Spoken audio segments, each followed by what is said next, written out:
नमस्कार, जनतंत्र टीवी देख रहे हैं आप। मैं हूं आपके साथ कोमल गंगवार। अपना उत्तराखंड की शुरुआत करेंगे तो सीएम पुष्कर सिंह धामी ने विधानसभा भवन पहुंचते ही परिसर में अपनी मांगों को लेकर बैठे धारचूला विधायक हरीश धामी और केदारनाथ विधायक मनोज रावत से मिले और उन्हें अपने कक्ष में आमंत्रित किया। विधायक हरीश धामी ने अपने विधानसभा क्षेत्र धारचूला में मोबाइल कनेक्टिविटी की समस्या की बात कहते हुए मोबाइल टावर लगाए जाने के अनुरोध किए हैं। साथ ही उन्होंने क्षेत्र की सड़कों के संबंध में भी अपनी बात कही।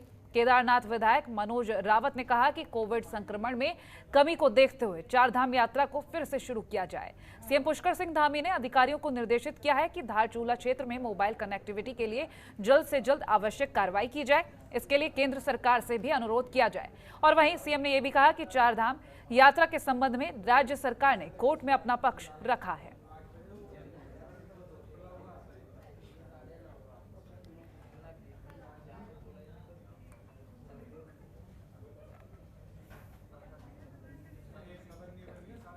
विधानसभा के मानसून सत्र का आज दूसरा दिन था, जहां मुख्यमंत्री पुष्कर सिंह धामी ने घोषणा की है कि साल 2015-16 और साल 2016-17 में गौरा देवी कन्याधन योजना के लाभ से वंचित बालिकाओं जिनके आवेदन मिले थे, उन्हें सरकार की ओर से योजना का लाभ दिया जाएगा। कांग्रेस विधायक मनोज रावत ने नियम 58 के तहत इस विषय को विधानसभा में रखा। महिला सशक्तिकरण और बाल विकास मंत्री रेखा आर्य ने बताया कि साल 2015-16 में 11,300 बालिकाएं और साल 2016-17 में 21,916 बालिकाएं योजना के लाभ से वंचित थीं। कुल 33,216 बालिकाओं को 49 करोड़ 42 लाख की शेष धनराशि सरकार की तरफ से प्रदान की जाएगी।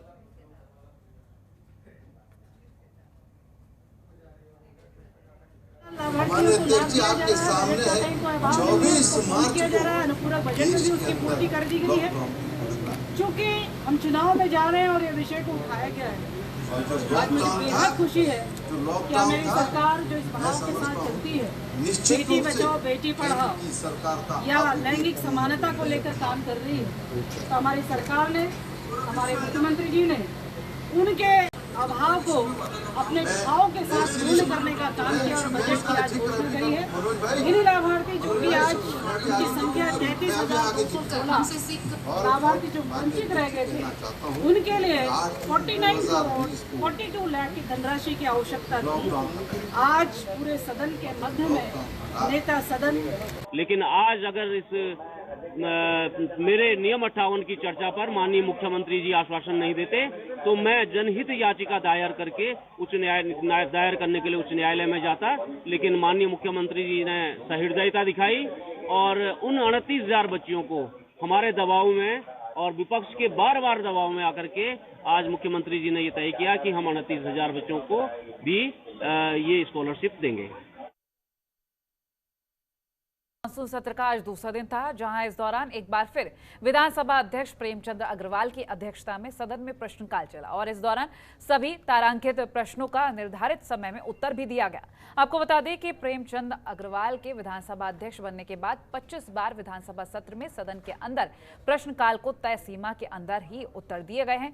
इस मौके पर विधानसभा अध्यक्ष ने सत्ता पक्ष और विपक्ष के सभी विधायकों को सदन के सुचारू रूप से संचालित करने के लिए और सहयोग करने के लिए आभार व्यक्त किया है। और साथ ही प्रेमचंद अग्रवाल ने कहा कि सभी मंत्रियों ने भी पूरी तैयारी के साथ प्रश्नों का जवाब देकर सदस्यों को संतुष्ट किया है। इसके लिए मंत्रिपरिषद का आभार व्यक्त करते हैं।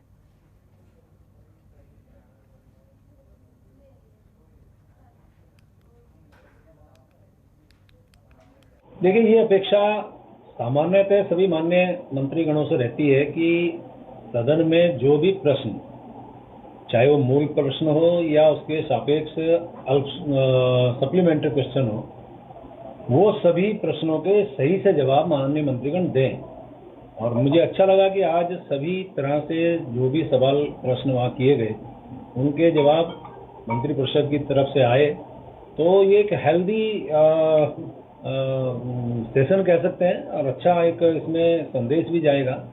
और ये मुझे इसलिए भी अच्छा लगा कि जो कल हम लोगों ने नेताओं को श्रद्धांजलि देने के बाद आज सदन शुरू हुआ, बिना ज्यादा हंगामे के, बिना किसी शोर शराबे के मेरा सत्र यानी विधानसभा का सत्र चल रहा है और ये इसी प्रकार से पूरा चले, ऐसी अपेक्षा सबसे बड़ी।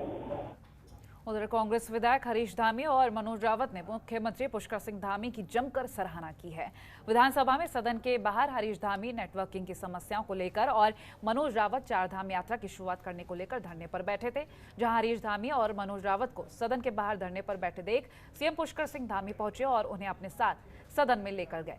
विधायक हरीश धामी का कहना है कि मुख्यमंत्री ने उनकी समस्याओं का समाधान करने का आश्वासन दिया है और केंद्र सरकार से भी इस बारे में बातचीत करने के लिए कहा है। साथ ही हरीश धामी का कहना है कि युवा मुख्यमंत्री का ये अच्छा व्यवहार देखने को मिला कि वो उनकी समस्या का समाधान करने के साथ ही उनके पास पहुंचे और उन्हें अपने साथ सदन में लेकर गए।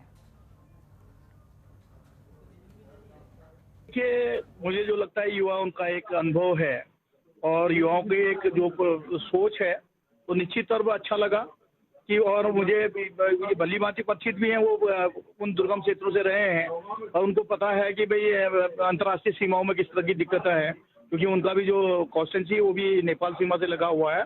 तो निश्चित तौर पे उन्होंने जो पहल की, मैं उसके लिए उनका धन्यवाद करता हूँ। माननीय जो नए हमारे अभी नवागत मुख्यमंत्री हैं भाई धामी जी, उन्होंने भारतीय जनता पार्टी की लोकतांत्रिक मूल्यों की परंपरा, जो लोकतांत्रिक मूल्यों का सम्मान करने की जो परंपरा इनके बीच नहीं थी, उससे हटते हुए आज उन्होंने एक नई परंपरा की शुरुआत की है।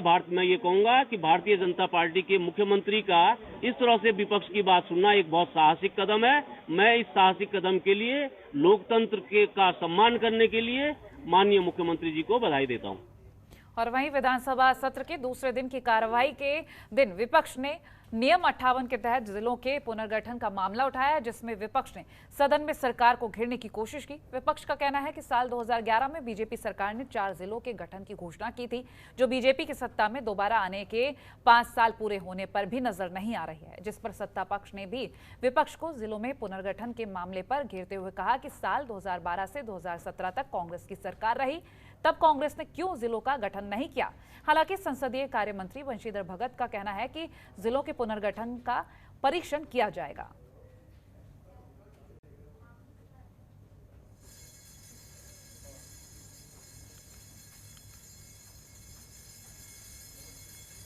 पूर्व में जो है भाजपा की सरकार, उस सरकार ने 8 दिसंबर 2011 को एक शासनादेश के माध्यम से 4 जनपदों के निर्माण की घोषणा की और वो चुनावी घोषणा फरवरी में हम चुनाव चले गए। और उसी शासनादेश में अगर आप सेकंड पहरे को देखेंगे तो उसमें जो है लिखा हुआ था कि